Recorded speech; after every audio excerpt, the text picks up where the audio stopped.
7h07 sur Europe 1, retour en France et direction la Corse, plus précisément la Corse qui se remet à peine du violent orage de jeudi dernier. 5 morts, 20 blessés, de nombreux dégâts. Pour le Conseil exécutif corse, il est temps d'en tirer les leçons.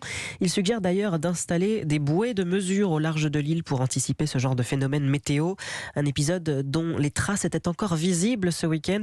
Le correspondant d'Europe 1 en Corse, Frédéric Michel, a fait la route entre Ajaccio et Calvi, la côte ouest de l'île, là où la tempête a fait le plus de dégâts. Reportage.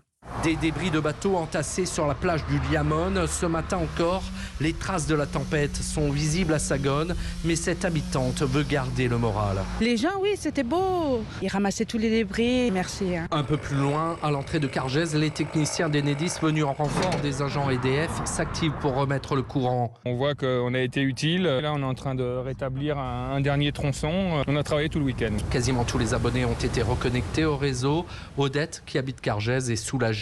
2 jours et demi sans électricité, sans téléphone, sans internet, 24 heures sans eau, ça a été très très difficile. À la sortie du village, tronçonneuse à la main, Jérôme coupe les quelques arbres et branches qui risquent encore de tomber. Là, j'en profite pour nettoyer et je vais donner à manger aux vaches avec toutes les feuilles. La malle, on en fait un bien. Puis bon, les endroits, il y a beaucoup d'arbres qui sont tombés, de poteaux couchés. De Sagone à Girolata, des dizaines de bateaux ont échoué sur les côtes. Et en Balagne, les vents ont fait tomber des dizaines de pins gigantesques. Anthony Santini est le gérant du camping de Calvi où une jeune Italienne a été grièvement blessée. On a des dégâts matériels qui sont assez importants, mais enfin le pire reste le corporel. Pour moi, nous avions fait tous les efforts. Nous avons élagué plusieurs centaines d'arbres, mais ce ne sont pas des branches qui sont tombées, ce sont les arbres entiers. Et pour des raisons de sécurité, le camping restera fermé au moins jusqu'à la fin de la semaine. Calvi, Frédéric Michel, Europe 1.